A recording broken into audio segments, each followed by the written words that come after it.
Hey everyone, it's Jimmy from Internal here. And today I'm going to show you how to put together a client onboarding tool that includes a chart as well as bulk import capabilities. So you can see here that there's a table of client companies being onboarded. And if you click on each company, it's going to update the chart over here to show the overall employee onboarding progress for the company, as well as the card list below updating to show the status and all of the individual employees belonging to that company. If you actually go to a company and then start clicking on the employees card list, this complete button down here, you can see that you can actually just change the onboarding status. Say, you manually onboarded these people and you want to change them from pending to complete.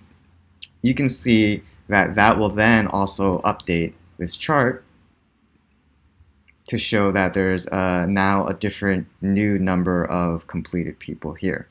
And so the tool will also allow you to bulk add new employees by clicking on this plus employee button within any company, and then you can drag and drop a CSV or TSV file here that will allow you to import, all of the data for an entire set of new employees all at once. So now let's take a look at how easy it is to put together this tool in Internal. All right, let's start off with a new blank space, and let's add our first component, which is going to be a table. Now this table is going to list all of the companies that we're going to onboard. So we're going to select our database, and then we're going to ask it to display the company records. And let's go ahead and just rename this from company table to companies.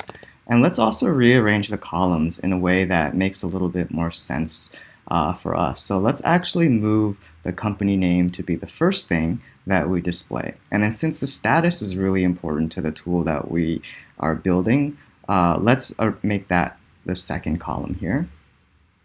And finally, the launch date for our onboarding. That's also important. So let's put that ahead of ID right here. And then one last thing that we want to do, just to make this look a little bit nicer, is to go into the status and then change this from a text to a pillbox. So I'm just going to show really quickly how you can do that.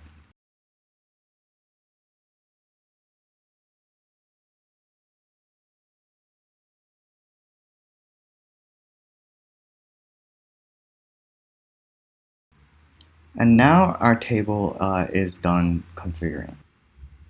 All right, next what we're going to do is add the card list that's going to display all of the employees for a given company.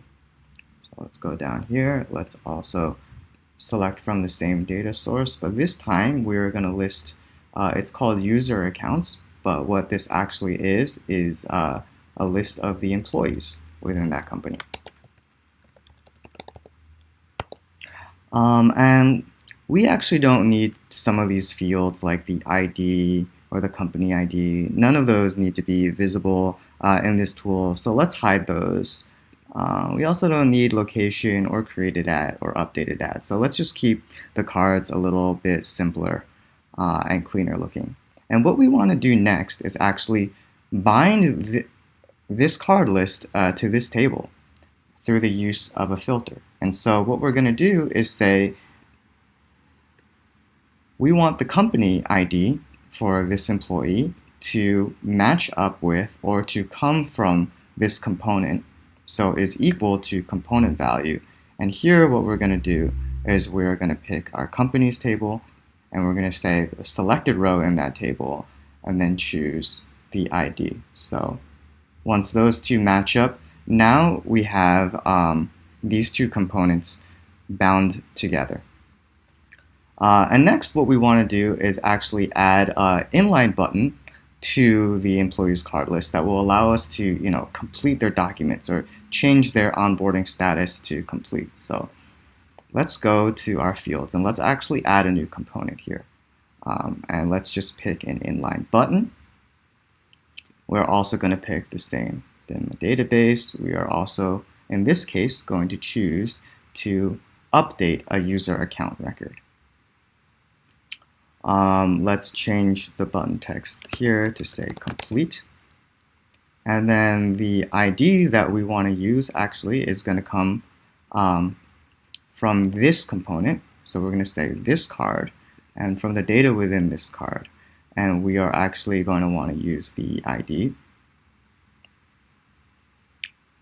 And the next thing that we want to do is we want to actually change the field, the onboarding field. So we're going to add onboarding as a field, and we're going to say in this case, we're going to set this to be a custom default value. And what this button is going to do is it's going to change that onboarding status to complete. And so we'll set it like that.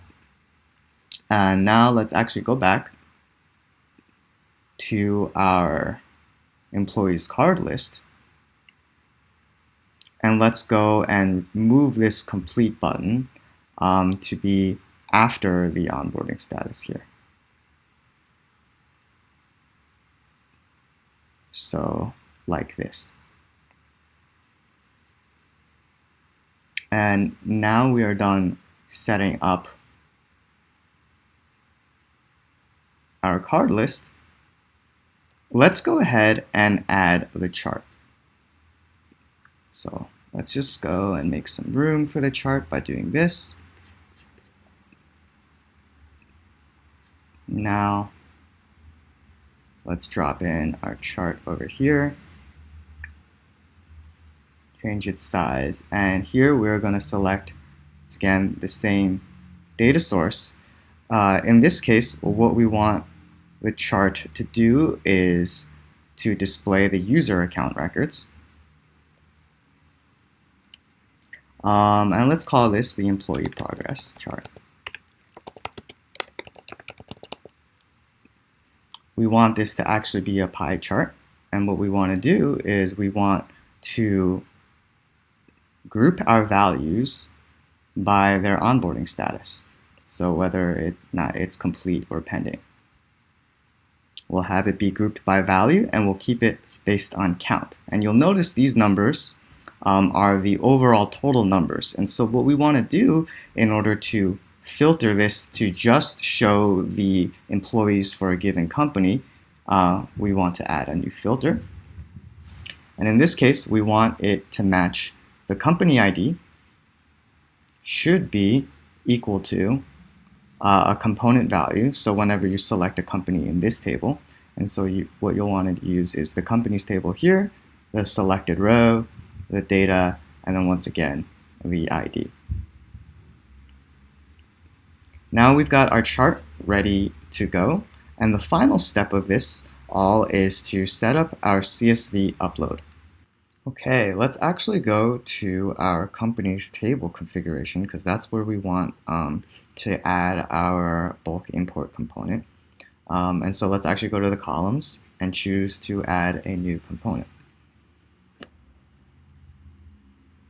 And so what we're going to do is select that same demo database, but this time we're going to say let's insert a user accounts record. And because we're doing this through a bulk import, this is going to allow us to upload and kind of import a whole bunch of new employees all at once. Let's call the button text plus employee. And now let's go into the fields and set up how this will all work. So for the ID, since this is actually going to be brand new employee IDs, we can just have internal generate a UUID in this case. And then let's go to all of the other fields that we would like to add, such as the company ID. And in this case, we want to grab the company ID from the values that are ingested through the CSV or TSV file that we upload. And we actually want to do the same thing for a bunch of other fields, such as the first name, the last name, the new employee's email, as well as their onboarding status. But for created at and updated at, I'll just show you quickly, you can also easily set that to be the date and time that the button is clicked. And so In the case of a CSV upload, what this means is that when you click import to successfully import all of the employee data records, it's going to use whatever time that happened as the created at time here. And so let's just use a value from CSV or TSV for all of these other fields. And once you've done that, you are actually done. So once you hit save and then go to publish to the various environments that you've got set up, and then close out,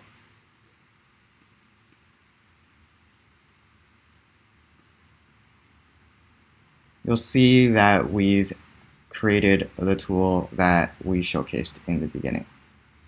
That's it, and see you next time.